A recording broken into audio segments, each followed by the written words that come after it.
Let me answer. Tamil Nadu का चुनाव आने वाले दिनों में डीएमके सरकार के घनघोर करप्शन, लॉ एंड ऑर्डर का इश्यू, दलितों पर अत्याचार और महिलाओं पर अत्याचार के आधार पर तमिलनाडु की जनता वोट करने जा रही है। வரப்போகிற தேர்தல் எப்படி இருக்கும் என்றால் திமுகவின் மிகப்பெரிய மோசடி ஊழல்கள் பற்றியும் அதே போல சட்டம் ஒழுங்கில் இருக்கிற ஆபத்தை பற்றியும் தலித் மக்கள் மீது தொடுக்கப்படுகிற தாக்குதல்கள் குறித்தும் பெண்கள் குறித்து இருக்கிற ஆபத்து, பெண்கள் மீது தொடுக்கப்படுகிற தாக்குதல் குறித்தும் இது போன்ற திமுகவின் செயலிழந்த தன்மைதான் திமுகவுக்கு இந்த முறை தேர்தலில் மிகப்பெரிய பேசு பொருளாக இருக்கு. ஃபர்ஸ்ட்ல நேயர்களுக்கு வணக்கம். இப்போ நம்ம என்ன பார்க்க போறோம் அப்படின்னு பார்த்தீங்க அப்படின்னா, அமித்ஷா வந்ததுக்கு பிறகு தமிழ்நாட்டில் ஒரு பரபரப்பான ஒரு அரசியல் சூழல் உருவாகிருக்கிறது அப்படின்றது எல்லாருக்குமே தெரியும், சொல்லி தெரிய வேண்டாம். அவர்கள் இந்த அதிமுகவை கூட்டணிக்குள்ளே இழுக்கிறதே பெரும்பாடு அப்படின்ற மாதிரியான ஒரு சூழலாம் அவர்களுக்கு அண்ணாமலையால் நம்மளுடைய அரசியல் வாழ்க்கையை கெட்டு போச்சு. மத்தியில் ஆட்சிக்கு வர்றதுக்கு இங்கே கூட்டணி போட்டிருந்தோம்னா ஒரு 15 இடத்துல நாம் வெற்றி பெற்றிருக்கலாம். அதற்கு அந்த மாதிரியான ஒரு சூழல் வராததுக்கு காரணம் அண்ணாமலை தான் சொல்லி அண்ணாமலை ஒரு வழியாக தூக்கி எறிஞ்சிட்டாங்க. தூக்கி எறிவாங்கன்னு ஏற்கனவே நம்ம ரொம்ப நாளைக்கு முன்னாடியே சொல்லியிருந்தோம். தூக்கி எறிஞ்சிட்டாங்க, அது முடிஞ்சு போச்சு. அதிமுகவோட கூட்டணி சேர்ந்தாச்சு. அதை பற்றி அடுத்த வீடியோவில் நான் டீட்டெயிலாக உங்களுக்கு போடுறேன். அடுத்து என்ன நடக்க போகுது, ஏன் செங்கோட்டையன் சொன்னோமே என்ன நடக்கலை அப்படின்றத அடுத்து பார்க்கலாம். இப்போ இதில் என்ன பார்க்க போகிறோம் அப்படின்னு பார்த்தீங்க அப்படின்னா, எப்படி ஏக்நாத் ஷிண்டேயை உடைத்து சிவசேனாவை 2ஆக பிளந்து அந்த கட்சியை ஆரம்பித்தவர் பால் தாக்கரே, அவரோட மகன் உத்தவ் தாக்கரே முதலமைச்சராக இருந்தார். அவர் கட்சியிலிருந்த ஒருத்தரை உடைச்சு அவரை முதலமைச்சராக்கி சிவசேனாவை 2ஆக பிளந்து பண்ணது மட்டும் இல்லாமல் ஒரு பக்கம் பார்த்தீங்க அப்படின்னா காங்கிரஸுடைய மூத்த தலைவர்கள் ஒருவரும் அந்த மாநிலத்தில் தனி கட்சி ஆரம்பித்து ஆட்சியை பிடித்தவருமான என்சிபி, அதாவது என்சிபியோட சரத் பவாரை அவருடைய கட்சியை 2ஆக உடைச்சு அவருடைய மருமகனை தனியாக தூக்கி அவருக்கு துணை முதலமை அவர் மீது இடி ரைடு விட்டு மிரட்டி அந்த கட்சியை 2ஆக உடைச்சு அவர் மருமகனுக்கு துணை முதலமைச்சர் பதவி தரேன்னு சொல்லி அவரை உள்ளே இழுத்து சிவசேனா என்கிற கட்சியை பிளந்து, ஏன்னா அந்த சிவசேனா கட்சி பால் தாக்கரே இருக்கும்போது பால் தாக்கரே ஒரு நாள் கூட டெல்லியில் போய் பாஜக தலைவர்களை சந்தித்ததே கிடையாது. அவர்கள் தான் அங்கேருந்து தேடி வருவாங்க. எப்படி ஜெயலலிதாவை தேடி போயஸ் கார்டனில் பல மணி நேரம் காத்திருந்தார்களோ, ஏன் அத்வானியே காத்திருந்திருக்கிறாரு, காத்திருக்க வைத்திருவார், அப்பாயின்மெண்ட் தர மாட்டார். அப்படி ஒரு காலம் தமிழ்நாட்டில் இருந்ததை போல் மகாராஷ்டிராலையும் அப்படி தான் இருந்தது. பால் தாக்கரே இருக்கிற வரைக்கும் பால் தாக்கரே டெல்லி போய் இவர்களை சந்தித்ததே இல்லை. இவர்கள் தான் கெஞ்சி கூத்தாடி பாஜகவை அப்படியே ஒட்டுண்ணி மாதிரி சிவசேனாவோட சேர்ந்து வளர்த்தாங்க. கடைசியில் அந்த சிவசேனாவே 2ஆக பிளந்து இந்த பக்கம் சரத்பவார் குடும்பத்தை 2ஆக பிளந்து அவர் மருமகன் மேலே இடி வழக்கை போட்டு தூக்கி இடி வழக்கு போட்டு திருடன், மொல்ல மாதிரி கொள்ளைக்காரன், ஊழல்வாதின்னு சொன்ன ஆளை துணை முதலமைச்சர் ஆக்கிட்டாங்க. இதெல்லாம் கடந்த காலத்தில் உங்களுக்கு தெரியும். அதே மாதிரி நீங்கள் டெல்லியில் அதே மாதிரி என்ன பண்ணாங்கன்னா 2ஆம் நிலையில் இருந்த அமைச்சர்களை உள்ளே தூக்கி போட்டாங்க முதல்ல. அதற்கும் அரவிந்த் கெஜ்ரிவால் பணியாததுனால அரவிந்த் கெஜ்ரிவாலே தூக்கி உள்ளே போட்டு அந்த கட்சியை முடிச்சு கட்டிட்டாங்க அப்படின்றதையும் நம்ம பார்த்தோம். ஏன்னா ஆளுங்கட்சியாக 2வது முறையாக வெற்றி பெற்ற அந்த கட்சியை ஒன்றும் இல்லாமல் இன்றைக்கி ஆம் ஆத்மி ஆக்கி விட்டாங்க அப்படின்றத நம்ம பார்த்தோம்.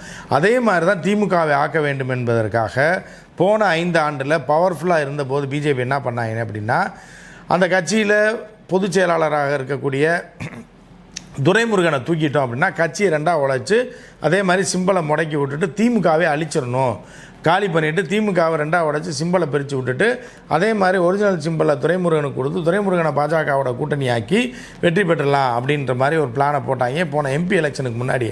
ஆனால் தமிழ்நாட்டில் அதெல்லாம் ஒரு பருப்பு வேகாது, இவங்க ஒரு புள்ளையும் பிடுங்க முடியாதுன்றது என்ன ஆச்சு அப்படின்னா, ஒரு ராஜதந்திர ரீதியில் அவரை மிரட்ட ஆரம்பித்தாங்க. யாருன்னா துரைமுருகனை மிரட்டி ஒழுங்காக இல்லைன்னா தூக்கிடுவோம் கட்சியை விட்டு அப்படின்னும் போது அவர் சொல்கிறார், அப்பா நான் இவ்வளோ வருஷமாக இருந்துட்டேன், நான் வந்தாலும் எந்த பிரயோஜனம் கிடையாது, ஏன்னா எனக்கு மக்கள் செல்வாக்கே கிடையாது, நானே எம்எல்ஏ எலெக்ஷனில் தத்தி முத்தி அதிமுக காரங்களோட உள்குத்து வேலை பார்த்து கடைசி நேரத்தில் ஜெயித்தேன், என்னையெல்லாம் விட்டுருங்கப்பா, நான்லாம் வரல, நீங்கள் என்ன வேணாலும் பண்ணிட்டு போங்க, நான் அதில் தலையிடவே மாட்டேன்ற மாதிரி ஒதுங்கினார். இருந்த போதிலும் இடி வழக்கு அவர் மீது அவர் மகன் மீதும் போட்டாங்க. அதுக்கு அடுத்த கட்டமாக தான் 2வது டார்கெட் தான் யாருன்னா செந்தில் பாலாஜி கொங்கு பெல்ட் ஃபுல்லாக செல்வாக்கோடு இருந்த செந்தில் பாலாஜியை கூப்பிட்டு பார்த்தாங்க. அவரும் வரல அப்படின்னோடனே செந்தில் பாலாஜியை தூக்கி ஊழல் வழக்கில் தூக்கி உள்ளே போட்டு பெயில் கூட தராமல் 2 வருடங்களாக 1.5 வருடங்களுக்கு மேலாக சிறையில் வச்சு அவரை நாசப்படுத்திட்டாங்க. இன்னொரு பக்கம் அதுக்கு அடுத்த டார்கெட் யார் அப்படின்னு பார்த்தீங்கன்னா பொன்முடி, கட்சியோட மூத்த தலைவர்களான பொன்முடி, ஏவா வேலு, அதுக்கப்புறம் பார்த்திங்கன்னா திருச்சியை சேர்ந்த KN நேரு, இவர்களுக்கெல்லாம் டார்கெட் போட்டாங்க. அதே மாதிரி ராணிப்பேட்டை காந்தி, இவர்களுக்கு எல்லாமே டார்கெட் போட்டு இந்த லிஸ்ட்டை போட்டாங்க. இந்த 10 பேரை அடுத்து தூக்குறோம்னு சொல்லிட்டு என்ன பண்ணாங்க அப்படின்னா, ஒழுங்காக நீங்கள் கட்சியை உடைப்பதற்கு எங்களுக்கு ஒப்புக்கொள்ள வேண்டும், இல்லை என்றால் நீங்கள் எல்லாம் ஜெயிலுக்கு போயிடுவீங்கன்னொன்னே MP எலெக்ஷனில் மைனாரிட்டியாக போயிடுச்சு பிஜேபி. எனவே ஏறி அடிப்பதையும் அட்டகாசம் செய்வதையும் சர்வாதிகாரத்தையும் கொஞ்சம் குறைத்து கொண்டு கொஞ்ச நாள் அமைதியாக இருந்தவங்க திருப்பி இப்போ ஆட்டத்தை ஆரம்பிக்கிறாங்க தமிழ்நாட்டில் அப்படின்னு நம்ம பார்க்கலாம். இந்த டைம் என்னென்னா திமுகவை உடைக்க வேணாம், ஏன்னா அதிமுக கூட்டணிக்கு வரல, அதிமுக முதல்ல அழிச்சிட்டு திமுகவும் நமக்குமான போட்டியாக வைக்கலான்னு சொல்லி ஒரு பிளான் பண்ணாங்க. அதுவும் சொதப்பலாகி போனதுக்கப்புறம் அதிமுகவை ஏறி அடிக்க ஆரம்பிச்சோன்னே இப்போ அதிமுகவும் கூட்டணிக்கு வராது போல் அப்படின்ற மாதிரியான ஒரு சூழலில் தான் இப்போ வந்து அதிமுகவை செங்கோட்டையனை வச்சு மிரட்டி அதிமுக முதல்ல உள்ளே கொண்டாந்துருவோம், அதுக்கப்புறம் திமுகவை உடைப்பதற்கோ இல்லை திமுக வீக் ஆகிறதுக்கு 10 அமைச்சர்களை தூக்கி உள்ளே வைப்போம், அவர்கள் மீது ED வழக்கை போடுவோம், ஒரு 4 பேர் 5 பேர்னாலும் தூக்கி உள்ளே வைப்போன்ற பிளானில் நேற்றுலேருந்து இறங்கியிருக்காங்க. DMK सरकार ने 39,000 करोड़ के शराब घोटाला, sand mining scam, energy scam, EL cot scam, transport का scam, money laundering scam, nutrition kit scam, free dhoti scam, cash for job, red sand smuggling और मनरेगा स्कैम। इसके अलावा भी बहुत सारे स्कैम का जवाब पहले तमिलनाडु की जनता को देना चाहिए। तमिलनाडु की जनता स्टालिन और उदयनिधि से एक करप्शन का जवाब मांगती है. இந்த தேர்தலில் திமுக வந்து மக்களுக்கு பதில் சொல்ல கடமைப்பட்டிருக்கிறது. தமிழகத்தின் முதல்வராகிய ஸ்டாலின் அவர்களும் துணை முதல்வர் உதயநிதி ஸ்டாலின் அவர்களும் அந்த ஊழல் स्कैम के नाम पढ़ो. அமித்ஷா பேசினது என்னன்னா, பல்வேறு ஊழல் குற்றச்சாட்டு மட்டும் இல்லை, தமிழ்நாட்டில் சட்ட ஒழுங்கு கெட்டு போச்சான், பெண்கள் நடமாட முடியலையா, பாலில் ஊழலாம், எலக்ட்ரிசிட்டியில் ஊழலாம், நிலக்கரியில் எல்லாத்துலேயும் ஊழலாம். அதான் ஆப்பிரிக்காவில் ஒரு மோசமான ஒரு நாட்டில் எப்படிலாம் நடக்குமோ அந்த மாதிரி ஒரு குற்றச்சாட்டை கேடுகெட்ட கேவலமான ஒரு அகில இந்திய அளவில் உள்துறை அமைச்சராகக்கூடிய அமித்ஷாவே வந்து ஆளக்கூடிய ஒரு நாட்டில் உள்ள ஒரு மாநிலத்தில் இவ்வளோ குற்றச்சாட்டு பண்ணேன்னா அப்புறம் நீங்கள் என்ன பிடிங்கிட்டு இருந்தீங்கன்னு மக்கள் கேட்பான்ல. ஸோ அதை பற்றிலாம் அவர்களுக்கு கவலை இல்லை. திமுகவை ரொம்ப மோசமாக சித்தரித்து மோசமான வேலைகளை பார்த்து தன்னுடைய அதிகாரத்தை வைத்து ED CBI வைத்து அடுத்தடுத்த அமைச்சர்களை உள்ள தூக்கி வைக்கிறது தான் அவர் வேலை. அதை ஏற்கனவே துவங்கி விட்டார்கள், ஏற்கனவே வழக்குகளை பதிந்து விட்டார்கள், வழக்குகள்லாம் ப்ராசஸில் இருக்குது. இப்போ அடுத்து யாரை தூக்கி உள்ளே வைக்க போகிறாங்க அப்படின்னு பார்த்தீங்கன்னா, ஒரு 3-4 பேரை பெரிய அமைச்சர்களை தூக்கி உள்ளே வச்சுட்டு அனிதா ராதாராமன் மேலே வழக்கு இருக்குது. ஏன்னா அதே மாதிரி நம்ம இவர் மேலே, அதாவது இதில் இன்னொரு முக்கியமான விஷயம் என்ன அப்படின்னு பார்த்தீங்கன்னா, முதல்ல அவர்கள் இழுக்க பார்த்ததே யாருன்னா PTR. பிரதமர் நரேந்திர மோடி மதுரை வந்தபோது PTRஐ தனியாக அழைத்து பேசினார். சரி, மரியாதைக்காக ஒரு பிரதமரை கூப்பிட்றாருன்னு சொல்லி அப்போ PTR நிதியமைச்சராக இருந்தபோது அவரை போய் இப்போ சந்திக்கும் போது நீங்கள் இங்கே வந்துடுங்க, ஏன்னா தேசிய அளவில் PTR அப்போ பரபரப்பாக பேசப்பட்ட ஒரு முகமாக இன்றைக்கி இருக்கார். எனவே PTRஐ கலட்டி தூக்கிட்டு PTRஐ தூக்கி BJP தலைவராக்கணும், PTRஐ வைத்து காய் நகர்த்தலாம், PTRஐ மத்திய அமைச்சரை கொடுத்து இது பண்ணலாம், என்ன வேணாலும் கொடுக்கலான்ற மாதிரியான ஒரு முயற்சியை மேற்கொண்டார்கள் எலெக்ஷனுக்கு முன்னாடி. ஸோ அப்போ வந்து PTR கையெடுத்து கும்பிட்டுட்டு சிரிச்சுக்கிட்டே வந்துட்டார். அதற்கு சம்மதிக்கவில்லை. இது வந்து நீங்கள் PTR தனியாக போய் கேட்டிங்கன்னா சொல்லுவார். அவர் வந்து ஒரு கௌரவமான மனிதர், கௌரவமான குடும்பத்தில் பிறந்தவர் என்பதால் மோடி சந்தித்ததையும் மோடி பேசியதையும் அவர் வெளியே சொல்லவில்லை. வேறு அரசியல்வாதியாக இருந்தால் இதை வைத்து தண்டோரா போட்டு அவரை பெரிய ஆளை காட்டியிருப்பாங்க. எனவே PTRக்கு டார்கெட் போட்டாங்க, அது நடக்குது. அதுக்கப்புறம் என்னென்னா, சவுத்தில் பவர்ஃபுல்லாக இருக்க அனிதா ராதாகிருஷ்ணன் மேலே வழக்கு போட்டாங்க, MRK பன்னீர்செல்வம் மேலே வழக்கு, அதே மாதிரி பொன்முடி மேலே வழக்கு போட்டு நெருக்கடி கொண்டு வந்து தீர்ப்பும் சொல்லியாச்சு. அதே மாதிரி நீங்கள் வந்து பார்த்தீங்க அப்படின்னா திருச்சியில் KN நேரு, அதே மாதிரி அடுத்த டார்கெட் வந்து காந்தி. ஏன்னா நேற்று அதுக்கான ஹிண்ட்டை பூராமே இவர் கொடுத்துட்டு போயிட்டார், யாருன்னா அமித்ஷா.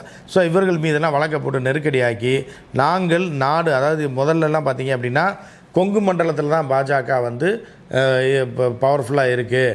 அதே மாதிரி கன்னியாகுமரி, நாகர்கோவில் இந்த 4 சீட்டை தான் பிரித்து கொடுப்பாங்க. ஆனால் இப்போ இவர்களோட டார்கெட் என்னென்னா தமிழ்நாடு முழுவதுமே பாஜக இருக்குது. எல்லா இடத்துலையும் அவங்க போட்டி போட போகிறாங்க. தஞ்சை பகுதியில் போட்டி போட போகிறாங்க, வட மாவட்டங்களில் போட்டி போட போகிறாங்க, சென்னையில் போட்டி போட்டாங்க. சரிங்களா, போன எம்பி எலெக்ஷன்லேயே பார்த்தீங்கன்னா தெரியும். அதே மாதிரி தென் மாவட்டங்களில் போட்டி போட்டாங்க, மதுரையில் போட்டி போட்டாங்க.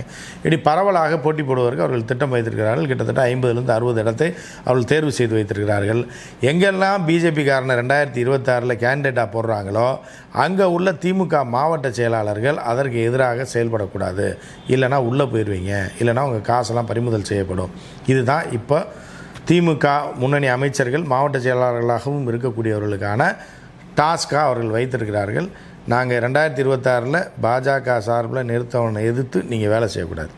ஒரு மாவட்டத்தில் 10 தொகுதி இருக்குன்னா பாஜக அதில் 1-2 போட்டி போடும். அதை எதிர்த்து இந்த மூத்த அமைச்சர்களும் மாவட்ட செயலாளர்கள் வேலை செய்யக்கூடாது அப்படின்றத அதுக்கு மிரட்டல் தான் அடுத்தடுத்து திமுக அமைச்சர் மீது வழக்கை போடுவது, உதயநிதி ஸ்டாலினை தூக்கி உள்ளே வைக்கிறது கூட பிளான் பண்ணிகிட்டு இருக்காங்க. ஸோ இது எல்லாமே அடுத்தடுத்து நடத்துவதற்கு அவர்கள் தொடர்ந்து திட்டங்களை போட்டு கொண்டிருக்கிறார்கள். அடுத்து சேகர் பாபு இருக்கார் வெயிட்டிங்கில். இப்படி சேகர் பாபுலாம் எப்படா தூக்கலான்னு பார்த்துட்டு இருக்காங்க. ஸோ இந்த மாதிரியான ஒரு லிஸ்ட் அவர்கள் வச்சுருக்காங்க, ஒரு 10 அமைச்சர்கள். அதில் இப்போ டாப்பில் இருக்கிறது இப்போ KN நேரு, அதுக்கு இப்போ துரைமுருகன் ஏற்கனவே வழக்கு போட்டாச்சு, பொன்முடி மேலே வழக்கு போட்டுச்சு. அடுத்து MRK பன்னீர்செல்வம், ஏவா வேலு, அதுக்கப்புறம் பார்த்தீங்க அப்படின்னா அறநிலையத்துறை அமைச்சர் சேகர் பாபு, அதுக்கு அடுத்து ஆர் காந்தி, அதற்கப்புறம் வந்து அனிதா ராதாகிருஷ்ணன் மேலே ஏற்கனவே வழக்கு போட்டாச்சு. அடுத்து மூர்த்தியை டார்கெட் போட்டு வச்சுருக்காங்க, மதுரை மூர்த்தி. இந்த மாதிரி எல்லா 10 பேர் 8லேருந்து 10 பேரை அவர்கள் டார்கெட் போட்டு வச்சுருக்காங்க. அடுத்தடுத்து இவர்கள் மேலே ஆக்ஷன் தொடரும், அது விரைவில் ஆரம்பிக்கக்கூடும். எனவே அடுத்தடுத்து தமிழக அரசியலில் பரபரப்பை நாம் எதிர்பார்க்கலாம். என்ன நடக்குதுன்னு பார்ப்போம். இதை கடுமையாக எதிர்த்து இவர்களை ஒழித்து கட்டுவதற்கு திமுக பல திட்டங்களை போட்டு வைத்து இவர்களை அடியோடு தூக்கி எறிகிறதுக்கு தமிழ்நாட்டில் கால் ஊன விடாமல் என்னென்ன அரசியல்லாம் பண்ணணுமோ அதை அவர்கள் செய்து கொண்டிருக்கிறார்கள். எனவே இந்த அரசியல் எப்படி போகுதுன்னு பொறுத்திருந்து பார்ப்போம். மற்றும் நிகழ்ச்சியில் சந்திப்போம். நன்றி, வணக்கம்.